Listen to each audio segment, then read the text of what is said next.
They say that love is not something you do, it's someone you are. In the words of John Waywood, love is the path of awakening, rousing us from the sleep of old unconscious patterns into the freshness and immediacy of living more fully in the present, in accord with who we really are. Friends, that awakening into who we really are is what Jesus came to show us. No wonder in our gospel reading today, a Pharisee asked Jesus, which is the greatest commandment of the law? Jesus responds by connecting love of God and love of neighbor and saying that they are like one another, because you cannot love God without loving your neighbor. Growing up, I thought I had to love my neighbor or even my enemy with the same amount of love as I love myself. But now I realize that it is recognizing that the same love and source that willed me into existence also willed every other person into existence. The same love source allows you the capacity to love yourself, love others, and ultimately love God. When you get this, you know you cannot love outside of the source of love, God, because God is love. Therefore, with God and in God, I can love everything, I can love everyone, and I can love even my enemies. But with my own willpower and my strength as the only source, I can only go so far. To resist this flow of love is to resist the very existence of your being, because you are born out of love. So when you move from your narrow way of seeing things and start seeing like the mystics do, the bigger picture, you are joining the flow of love. When you move from the center and join in solidarity with those who are being pushed to the edges of the society, you are joining the flow of love.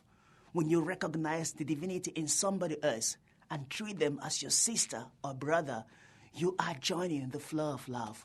When you realize that you are here to continue the ongoing creation of the world, making this world a better place, you are joining the flow of love.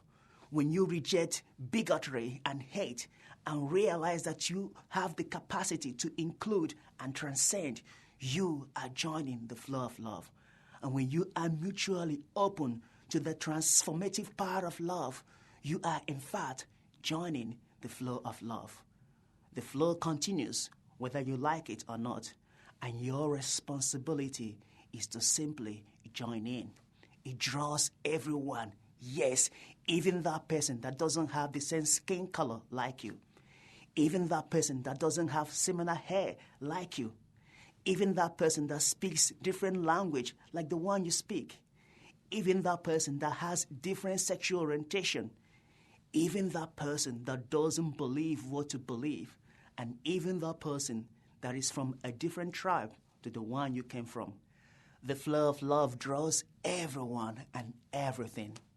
Richard Ross said, "Love, which might be called the attraction of all things towards all things, is a universal language, an underlying energy that keeps showing itself despite our best efforts to resist it. It is so simple that it is hard to teach in words, yet we all know it when we see it. After all, there is not a native, Hindu, Buddhist, Jewish, Islamic, or Christian way of loving. There is not a Methodist, Lutheran, or Orthodox way of running a soup kitchen. There is not a gay or straight way of being faithful, nor a black or Caucasian way of hoping. We all know positive flow when we see it, and we all know resistance and coldness when we feel it. And the rest are mere labels. And so, my friends, go beyond the labels and join the positive flow of love. Amen.